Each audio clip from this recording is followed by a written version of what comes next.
Hi, everybody. Welcome to our webinar today. This is Jill Hurston, the marketing department. With that being said, I'd like to introduce Hemant Elhens. He is Synerzip's co-founder and CEO. He will be our moderator today. Hemant, over to you. Thank you, Jill.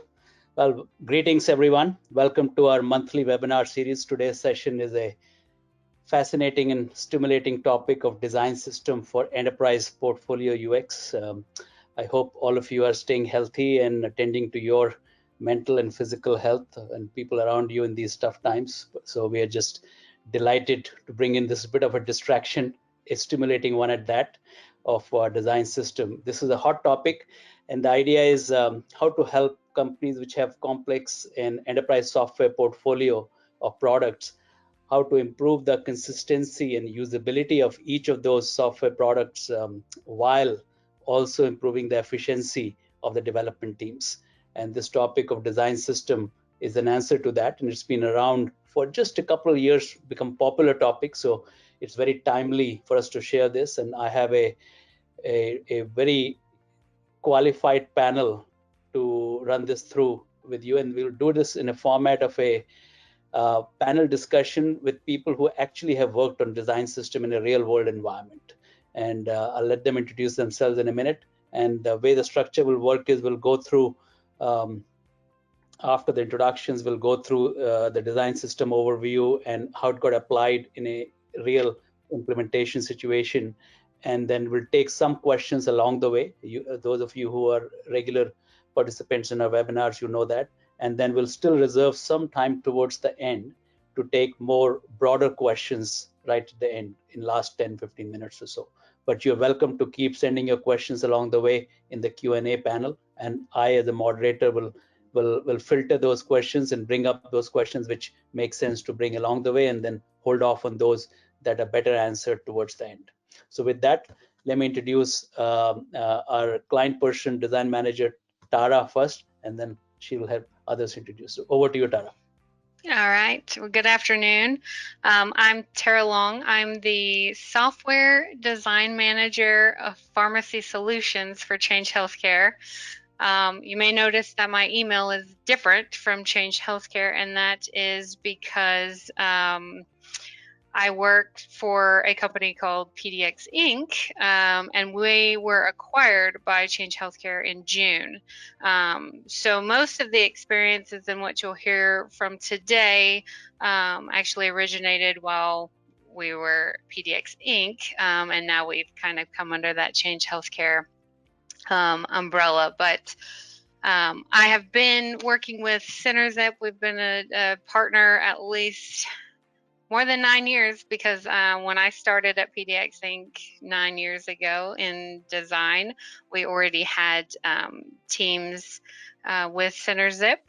So as far as that relationship, it's definitely a well-established partnership for the last 9 years or more. And in the design realm, I guess I'll say we had a need kind of come up 3 years ago or so. Most of our applications are kind of monolithic applications. They're on older technology. They're very functional based. Our niche, like I had kind of mentioned, is pharmacy software. So we have an enterprise suite of solutions for geared towards pharmacies, very centric there. And they need to be functional. They need to be efficient. They don't necessarily need to be flashy. So they are on older technology. But because of advances in technology, one of them being just monitor screen sizes expanding, we did see a need to bring our applications up to newer technologies, lighter platforms, ready for cloud. And that's why we approached our partners, Synerzip, to elicit some help with the UX design and the user experience. And so that's kind of where we'll start our journey here. I'll hand it over to Nadia to introduce herself. Thanks, Tara. Hi, I'm Anadnya. I'm Senior Product Designer with Synerzip. Me and Harsha, we're working on design system. from for PDX and Change Healthcare. Over to you, Harshita. Thanks, Anudhya. Hi there, I'm Harshita. I am the lead product designer at Synergip. And today we'd be walking you all through our journey of crafting a design system for PDX/Change Healthcare. Let's get started with a small math problem over here. Let us say there is a project which has come up, which is an MVP. The brief is to create an application for inventory management tool. And the initial brief is to release a configuration feature which is approximately 4 pages. The duration which is expected is one sprint, which would be approximately 2 weeks for this particular situation. And we've defined the user as the administrator. So for a brief like that, an average team size is 6 people, which comprises of 1 designer, 3 developers, 1 test or QA engineer, and 1 product manager. When they start to get to work, the product manager would majorly focus on a successful sprint delivery. They would be gathering the stakeholder requirements. The designer would collaborate with the product manager to gather the stakeholder requirement and to debrief the requirements to follow their entire design process, which would lead them to their final end product, which would be the visual design. Once they have the visual design in place, this would be an iterative process of taking the feedback or iterating on the concept or the solution which was provided. Once the visual design is good to go, it is handed over to the developers who implement the provided design using the tech stack which is being used for the product. And then the test and the QA engineer would write test cases according to the acceptance criteria and would retest the issues, whatever, if anything crops up. In the entire process, there would be times that the team is working on smaller nitty-gritties of the front-end application and not having much time to spend on the actual functional requirements. The time and the effort invested in the example that we have posted is there would be 6 people who would be spending an approximately 480 hours over a period of 2 weeks. And for an MVP, if it takes 12 sprints to accomplish the requirement or to accomplish the delivery, they're investing in all of 6 months. Now imagine if you could do the same amount of work in at least 3 sprints lesser. How would we do that? To do that, it's easier because they would be able to focus more on functionality and would not have to worry about the consistency or about having to collaborate about the front end elements, smaller elements. So what we are claiming over here is that if without a design system, the user or a particular product was taking 12 sprints to be delivered, with a design system in place, you can do that in 9 sprints. How? Because the product can be worked upon much more efficiently. The team can scale on the functionality. There would be a better product delivery, and also there would be consistency all across. So Harshita, let's amplify this point. This is a very important point you're making here for the audience, that there is a significant efficiency improvement with a design system. Instead of 12 sprints, it's going to take 9 sprints in this example of a typical application, which would have otherwise taken 12 sprints without a design system. So I'd love to hear, Tara, as you've been doing this with our team and across products, how does this sit with what you have experienced in your portfolio products at PDX? So we have a recent example. We actually were building a new application this past 4 months, actually. And we got a request from the business owner to have the UI done about 3 months faster than it was originally slated. And because we already had the design system pretty well established, we were still finishing up some of the component library, but it was usable.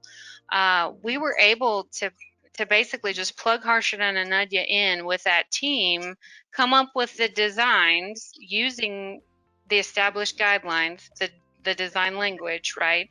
And then the team could just plug in those components that were already in the library. So I would say, it might have even happened faster for us than what we're showing on the graph, just because this application was brand new starting, we were building, and we were able to use the library that was already there. So we've been able to meet those expedited timelines to deliver UI. And so this, now that we've got an established system, I'd say this is really expedited what we can put out. Great, thank you. I mean, this is a good hard evidence of a 25% or so kind of improvement in efficiency, while also, of course, like you guys mentioned, improvement in the consistency and the usability of the UX itself, which is also very valuable. So back to you. Yeah. Okay. So now we have put forward the benefits that would come across with a design system. Let's take a sneak peek at the design system. Take a look at a short video to know more.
Excellent.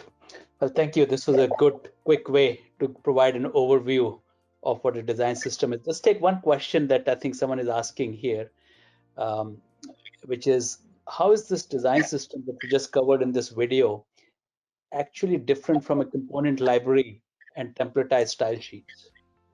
Anuthan, do you want to take that? Yeah. Design system basically is a combination of components, not the individual components, and having different foundations and the elements which we'll be looking forward in our webinar.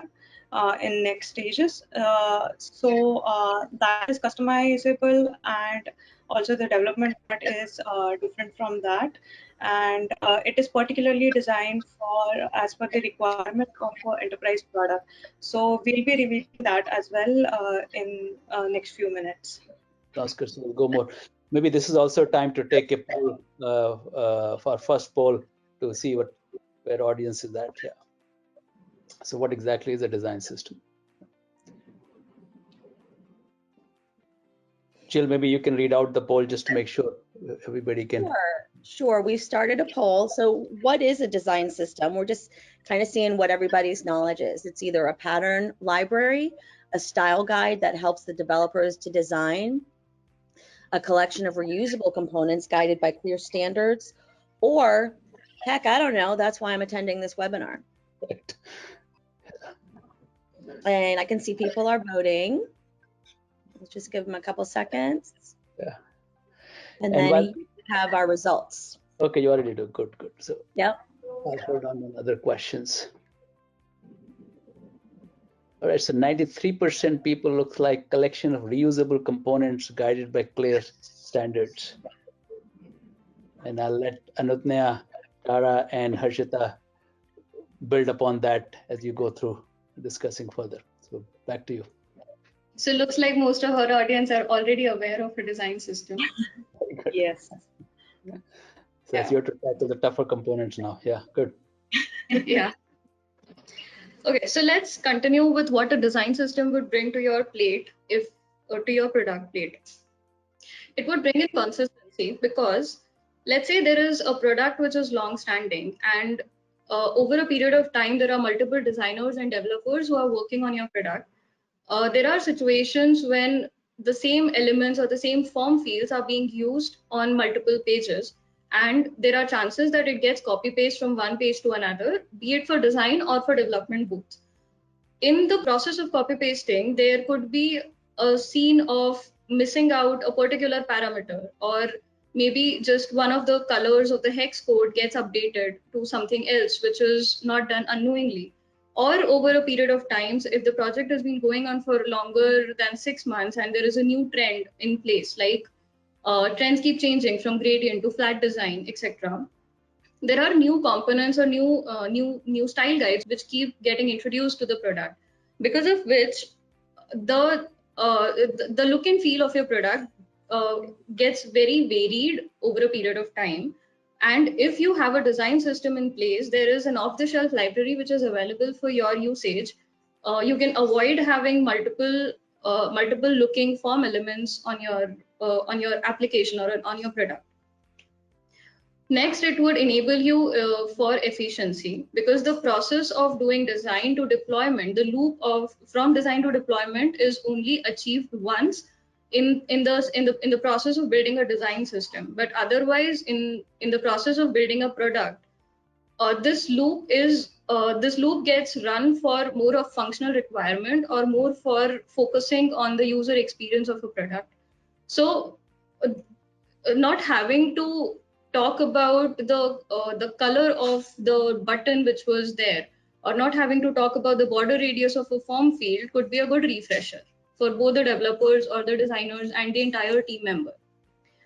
It would enable you to scale your product more efficiently, because as I already mentioned, the developer and the designer would not go about talking about the nitty-gritties of the front end development process or the design process. They would be actually collaborating on making the UX of the application better. They would be concentrating more on the functional requirements. So what we're trying to put up over here is that investing in a design system will actually reduce your product delivery time. How would they do that? Because if there is consistency, and if you have an off-the-shelf library available for yourself, it is easier to pull a particular component and pull all of them, gather them together in a single in a single layout, and it enables your delivery time. It enables faster delivery time. There is lower technical debt because the copy pasting process is stopped. There is one single source of truth which is available for the usage, and because because your end users of the design system, which is the designers and the developers both, are using your library, there would be a lot less time which is spent on the cleaning of the code or cleaning of the design files. And of course, all of this collaborated together improves the product quality. There is consistency across all your screens, and all your elements on the screen are going to look alike and behave alike. And that's critical to your end user, as far as their quality of using the application. We have several applications that different users in the pharmacy would access. So along with the main filling system, they might go into the inventory management, they might go into the store-based mail ordering, and the logout option is in a different area of the screen, or this is a click link where they're used to seeing a button for the action, and just them having to basically train on each of those interfaces with the components. And not just the components, but the outline, the framework. We've got the logout here on all of our applications, or the menu is always going to be vertical. We're not doing horizontal. Just to have that already in muscle memory for the user really improves their use of the application. But then reducing the product delivery is huge for our development staff, right? We want to get things out quicker, faster. And that also goes to our customers' satisfaction. They want the functional changes faster, quicker, and we can do that if we're not having to continuously, this button's not the right shape. It should look like this one. It's, this font's not the right font. Why does it look different on this message than that message? So this is well worth the time as far as what we've seen. Right. So let me ask one question. The consistency, Tara, that you talked about, that it brings about the buttons and the menu layout and all that, is it sometimes a challenge that you're trying to cater to a certain persona for one product, and you want that to be specific user interface or user experience for that persona, and that too much consistency may make it too generic? Is that a challenge you find? I don't think we've run across that. And another example that I'm just thinking of outside of our products is even just the Microsoft. When you go to 365, you know where to go, and then when the apps load, they have the similar file, edit, view kind of functions. And so, no, I don't think we've run into a thing where the consistency has just really hindered functional, like we've not been able to meet the function. Yeah. Thank you. Yeah. Back to you, Harshita. Yeah. Yeah. So I do have a point to add over there for consistency. So having your form elements look similar to each other will not make a difference to the application, because the applications in a product portfolio would be of multiple domains. So there would be an inventory management application, there would be a point of sale, there would be a warehouse management application, all of them, and the end users are also different for all of these. So just having a button which looks same across all your product portfolio is not going to make a difference to the persona that we are talking about. So you can still tailor the UX for each persona while maintaining. Yes. Okay. Yes, correct. Yeah. Okay. So let's take a quick poll here. So why is it important to create a design system rather than buying one off the shelf? A couple of the responses could be: maintenance is easy, you can create components as per requirements, they're compatible with your legacy backend code, or all of the above. So while this poll is going on, let me ask, is this even feasible that a company and you guys, Tara at PDX, maybe considered, can buy some sort of a design system and then customize it for your product portfolio, or is it just not a practical way to go about it? Yeah, so it totally depends on the requirement and till how much customization is required from the product perspective and from the business perspective. So of course, it depends on the needs of the solution which is required to be there.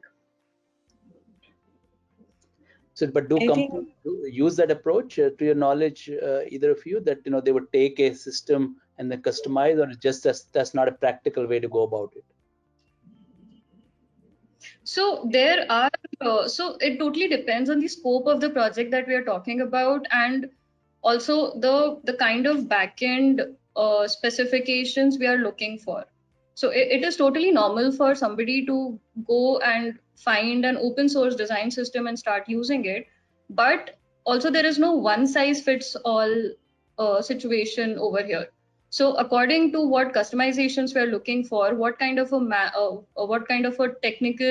technology tech stack are we looking to match, and also if it is a legacy product which has a tightly coupled backend already in place and we're looking to migrate it to cloud, it makes a difference in so the business decision changes according to the parameters which we're looking at.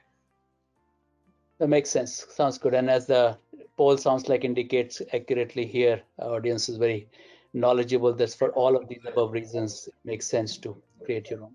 Okay. Yeah. So the customer that we created a design system for is PDX, who's now a subsidiary of Change Healthcare. They are a healthcare technology company headquartered in Nashville.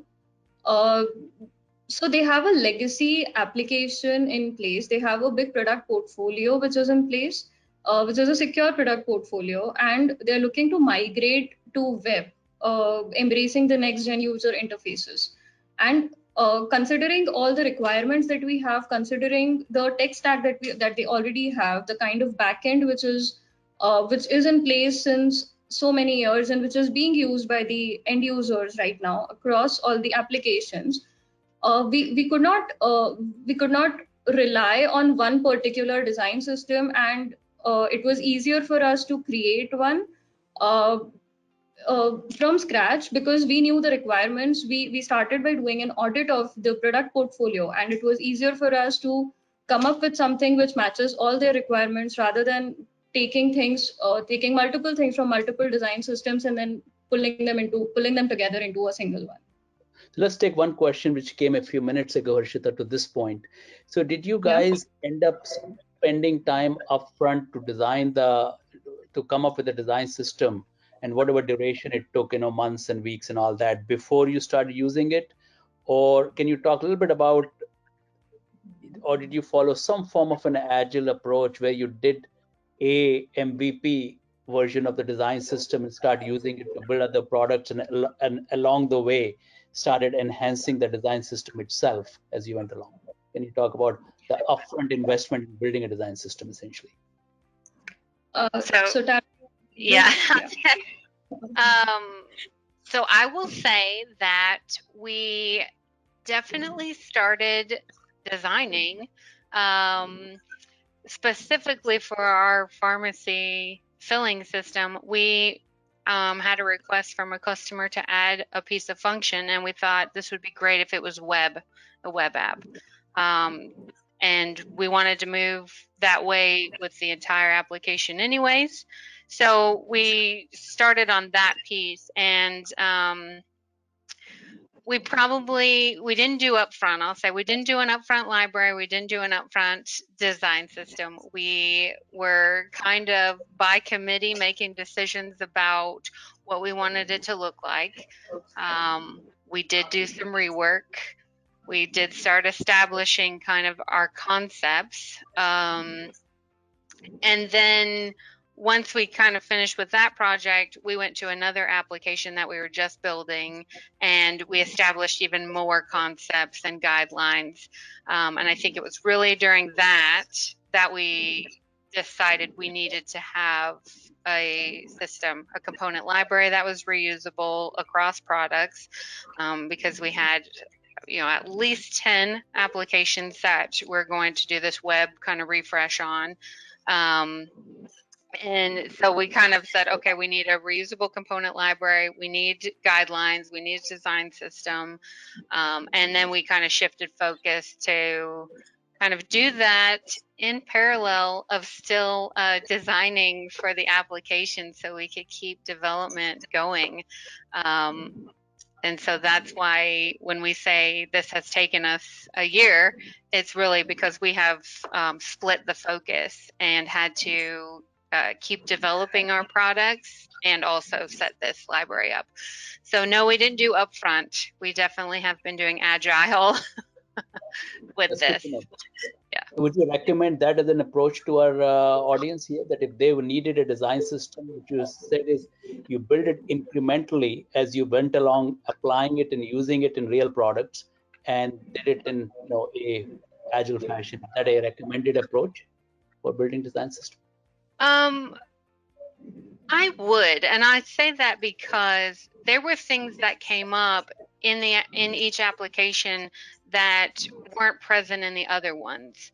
In one system we didn't need tables and grids as nearly as much as we did in another that was very data heavy. So in each one we've experienced a need for something else that has just built onto our library. I think it would have been very daunting to say, we need to come up with a system and a library that would encompass everything we need for all of these products. I think that would have been quite an undertaking and quite an investment up front. We experienced some frustrations doing it, putting the cart before the horse type thing, just because we needed to make decisions and there were faster timelines. But ultimately, even the rework has been minimal compared to, I think, what would have been that initial upfront, let's get the whole thing built and then hope we did a good job. Yeah. Good. Makes a lot of sense. Yeah. Thank you, Tara. Back to you, Harshita. Okay. So I think we've talked enough about the business effects and the benefits of a design system, and let's get to the basics of understanding what is a design system now. So a design system comprises of 5 of these elements. First is a design language. So design language is basically setting up a foundation for your design system. It is understanding the product portfolio, the kind of users who are going to be using your design system, or the end users who are going to be embracing your designs at the end. According to that, coming up with a color strategy or typography, wondering if you require accessibility or not, writing styles, etc. Then the next essential part is a design kit. So design kit is basically the design of the components and the anatomy of that design of the designed components. Also mentioning the behavior, the do's and don'ts, how and where and when these components can be used, and what combinations would it be used in. Next is a component library. So component library is basically the developed version of the design kit that we have in place. In our case, with the design system that we created for Nova, for the component library, we had separate exportables because we had a very wide range of products that we had to cater to, and all of them were not using the same or similar tech stack, because of which we had to split our exportables into the CSS, into an exportable CSS library and into a fully functional working component library. Then is a developer sandbox, which is basically the environment for the end users, testing and development and environment. And then is the documentation for both design and development of how to's, when to's, what would be the specifications, and what layouts it would be used, etc.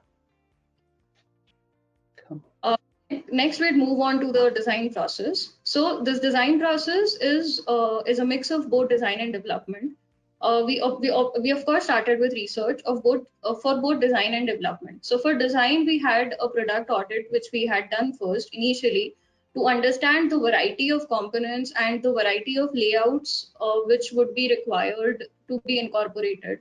For development, the research was more about the kind of framework which would be used, which would be compatible with any technology background or backend, any backend it would be compatible with. Next, we went to identify the components which we wanted to be a part of our design system, what behaviors and what features we wanted those components to have. Then was our design and development phase. So initially we started with only designing and getting a review of that done. Only once the design was reviewed and tested with the stakeholders, we got into development of those, which is an iterative process again. So the entire process is a very collaborative process between designers, developers, test engineers, and of course the stakeholders. So once you start working on a design system, the following checklist would be a good to have checklist. So laying a foundation to identify the framework, the color, the typography, I've talked about it enough. Understanding whether we want the product to be WCAG AAA conformance levels compliant. If we are designing for accessibility, understand that, and then accordingly decide your colors and typography and etc. Design language, component list, understanding the patterns and trends, and then design and development collaboration. So this design and development collaboration is a major checklist, I will say, over here, checkpoint over here, because the designers and developers have a different terminology. They need to come up with a common ground of terminology. A very small example I can give is for designers, pixels is the unit of designing, but for responsive design, it gets converted to REM. So these kind of smaller collaborations go a long way when we are working on a design system and also make it even more scalable and flexible. Some popular design systems which we have out there are Material by Google, Atlassian has their own design system, Polaris has by Shopify. There is Carbon design system. There is also a famous Airbnb design system. So all of these giants have already embraced the idea of a design system and are building upon it. So let's skip, and we had a poll here, but in the interest of time, let's just skip it and keep moving here. I agree to that, yeah. So over to you, Anu. Thanks, Arshita. So, so far we have talked about the design system and the business part of it, but this is what we have done in our design system. We call it Nova design system. And till today, we have released 36 components and 20 incremental releases. The duration we were working for is 12 months with a team size of 4, 2 designers and 2 developers. And this Nova design system is adopted by 3 products so far, and we are working towards implementing those for a few more products. So let's Moving to check on this. So Tara, as Anudhya just mentioned, it's been adopted by 3 products so far. Any challenges you saw along the way as new teams adopt what is now an existing design system? Any adoption challenges by new product teams? Harshita, you might add, or Anudhya. I'm thinking of our most recent product that adopted. I can't think of any real challenges they had, other than there were things that they needed added to the component library, which we had to get done. Other than that, I mean, it's good to know that this hasn't been a challenge as you scale and expand the adoption across the portfolio of products. Yeah, sounds good. happy to know that we have covered in research to avoid the challenges, right, Tara? Yeah, I'd say this one definitely was a very smooth process. The first, the first one we hadn't established the library at all, so we were kind of building as we went. And then the second one wasn't still, we were building and built, as we were going. And really, this last one is the one that has the library was ready, and so they were able to quickly adopt it. Yeah. So, reference to refer to Tara's points. These are the three parts where we have designed and created our design system. From design perspective, it is foundation, component list, and documentation. And from development perspective, we have kept it versatile for UI theme library and exported to component library and a developer storybook as well. So considering the design part, the foundation, which is the base of design system for us, it was accessibility, color grid, interaction, typography, and iconography. I'll walk you all through a few examples of it just to get a glimpse of what we have done. This is a sample colors and we define for our Nova design system. So this while defining these colors, we considered mostly brand colors which the PDX Street Healthcare is using so far throughout all the product portfolios. And we came up with particular hex codes because we face these challenges while collaborating between designers and developers where there are changes of hex codes like here and there for error messages and for tooltips.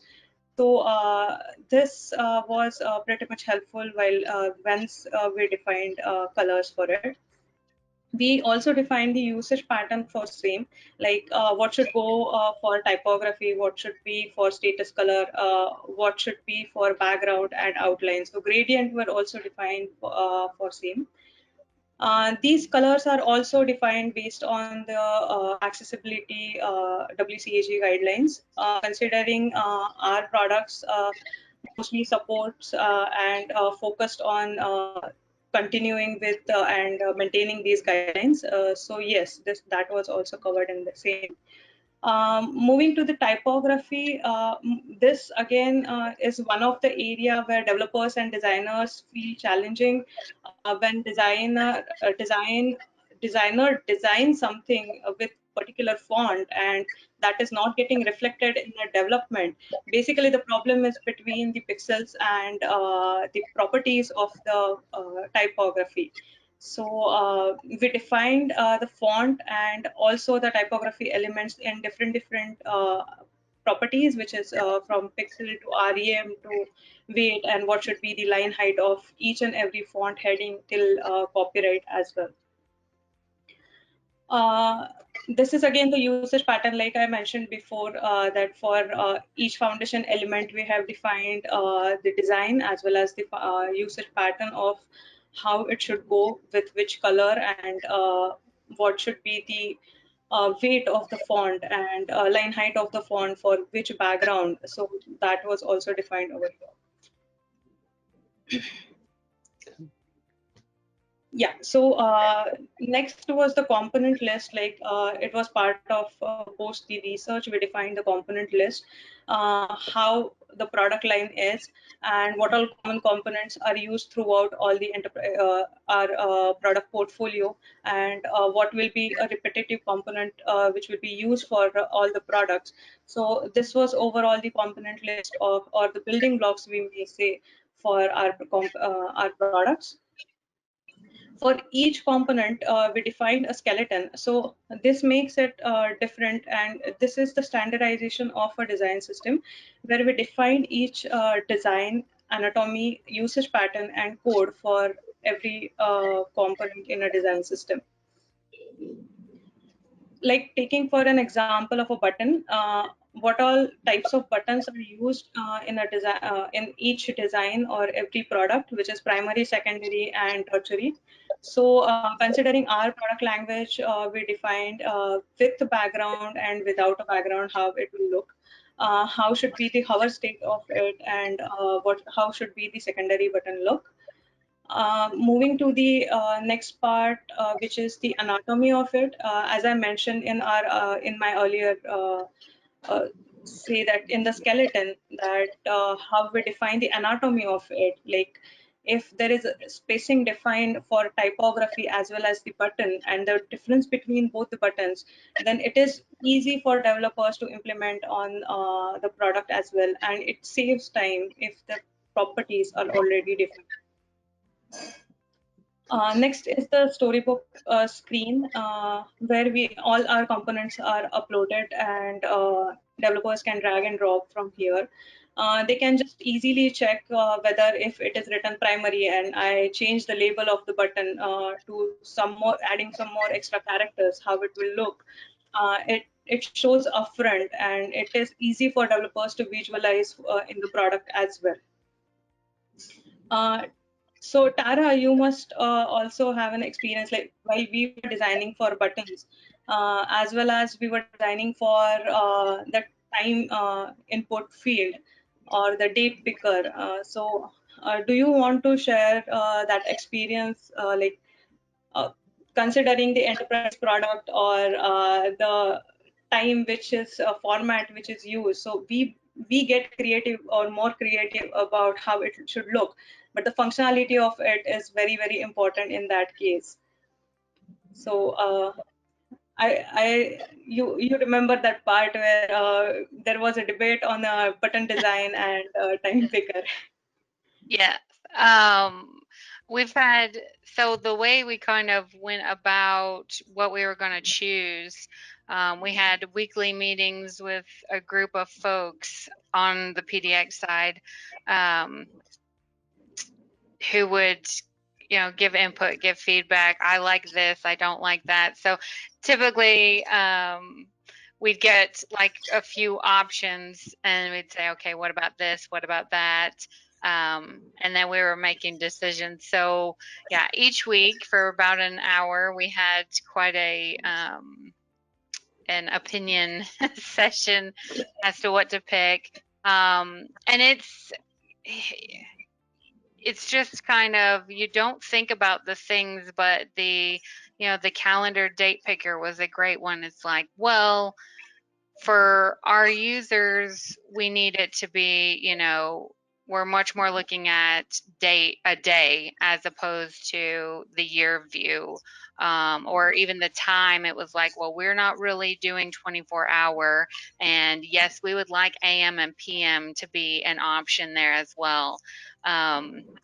So yeah, we had quite a bit of discussion before we, decided on what path we would go. And I think, even some of that, it was like, well, they're doing this in this app already, and we were like, yeah, we're going to do this going forward. So yeah, that was a fun experience. It was more of a from a point of view where how the actual user is going to use it, and the type of user, and the background, and how they're used to the current system, and how we are changing it from here to whether we are going on a web, or how we should make them comfortable using it. So Yes. from there, we will talk about the portfolio transformation, and we would like to hear from Tara. But before that, can we have a quick poll? Yeah. So here, why would you invest in a design system? Every product of my company looks different. It's challenging to find time to enhance product experience. We spend a lot of time doing the same things on development, or don't want to compromise on product quality for quick work. Great. So while And we're let's see. waiting for the poll results, so we just have 10 more minutes. So I'd love to hear, Tara, what you would share next, and then we will try to leave a few minutes for general questions. So the answer here looks like from the poll is kind of split, huh? Why do you design it in a design system? 0% believe because every product in my company looks different. That's not a reason. That's interesting.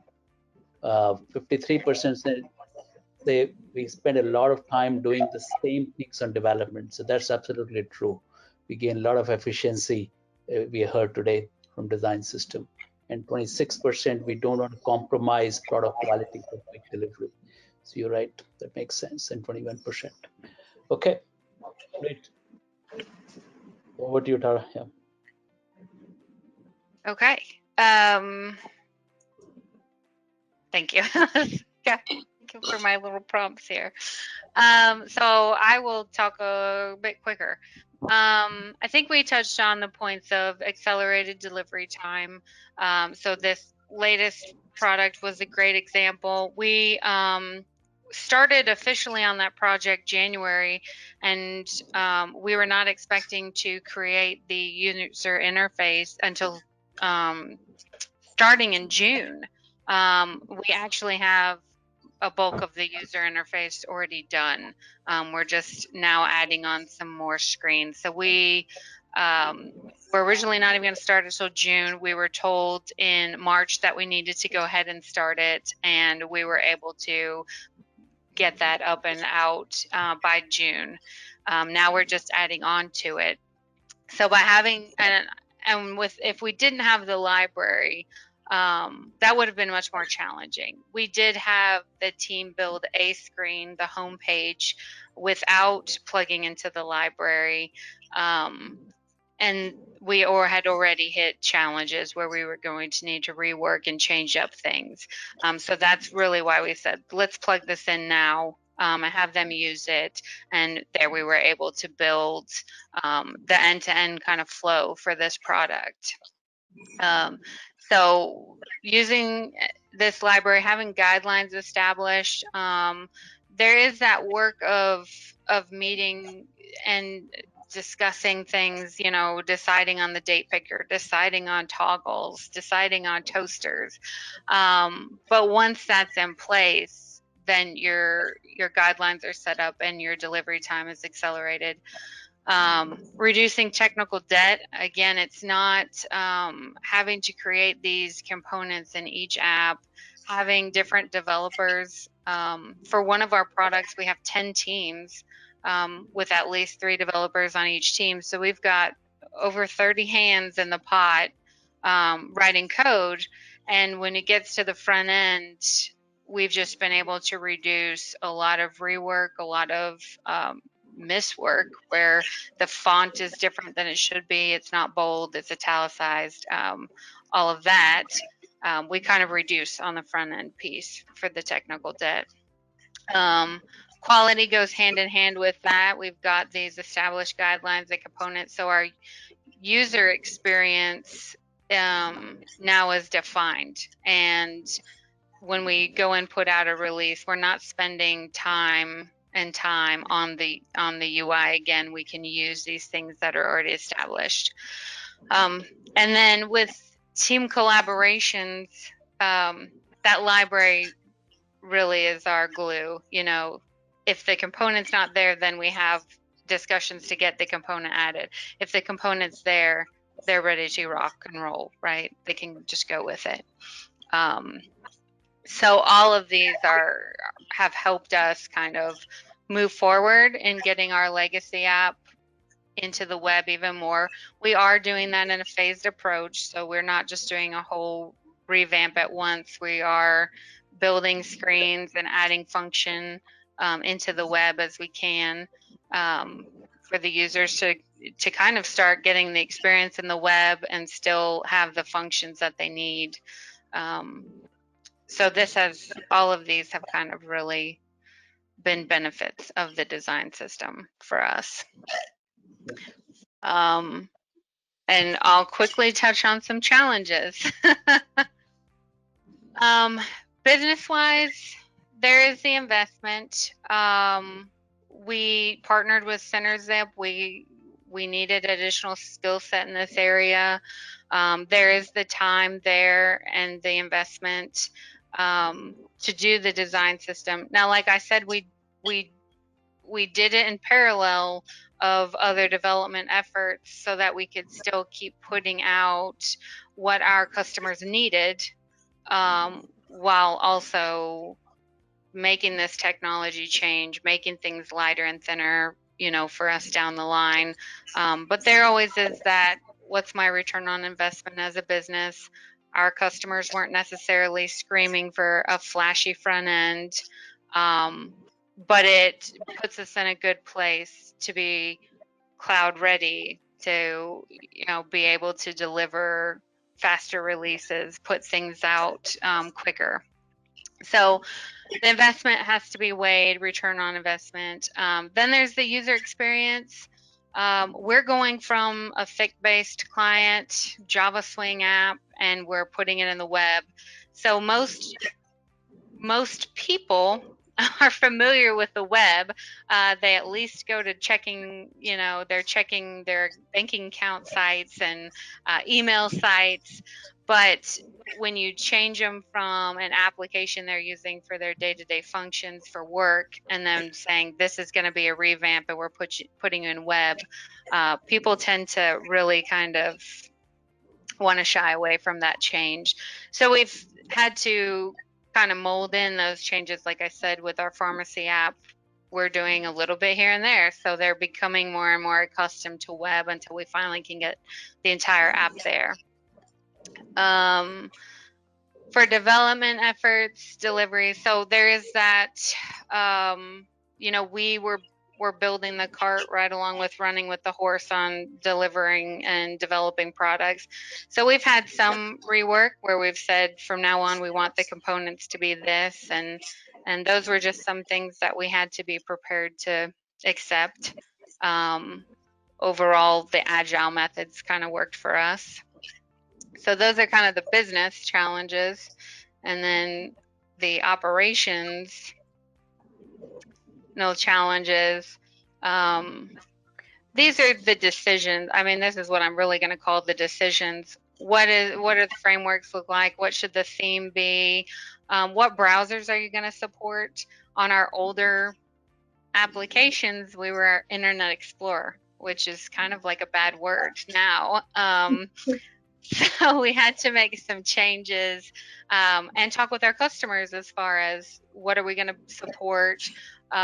With going web, we could now be on tablets, and where we're going to be able to do Safari. So these were a lot of decisions that needed to be made, a lot of collaboration with different groups in the organization. And of course, collaboration is great, but it brings its own challenges because you need people's time and their energy. And so those were just some of the other challenges, along with, everyone's opinions are also there. So, yeah. So those were, it's definitely a benefit. It's definitely something that has improved our, delivery, our quality. And then those were some things that we just had to work through. Yeah, so this is the outcome of a design system we have jotted in 6 points, from the accessibility perspective to how it is easy for sales and marketing, and how the development can be reused and scaled after placing the design system. Also, the collaboration and knowledge sharing is the important part, which is improved in the organization. So moving to the principle, which is a drive principle used in development. Considering the concept of a drive principle, we may say that design system enables the drive principle. So over to you, Hemant. Yeah, so let's pause here. We had a little bit more time we thought we would have for questions. We don't. So let me just do a quick wrap up here. I really appreciate all of you bringing this hands-on real-world experience of building a design system and actually applying it in the portfolio of software products, which is, I think, a real benefit for many of our audience who are on in the webinar today. So we can help companies do that, and I won't do a commercial here, but we have a number of other questions, but in the interest of time, respecting how much time we said we will take for this, let's pause here, and we're happy to cover any questions offline. Any of you guys have questions on how to get started with design system, what are the deliverables, what are the challenges, we are more than happy to do that at a separate session with you guys, any of you. Okay, so with that, Jill, you can wrap up. I think we'll have this document available to people who registered or registered and attended the webinar. And thank you, especially Tara for joining us from Fort Worth, and from Anudnya and Harshita, middle of the night from Pune. All right. Yes, thank you, everyone. And again, I'll send out the recording tomorrow. Thanks, Thank guys. you. Thanks. Bye-bye. Bye-bye. Thank you. Good day, guys. Bye-bye.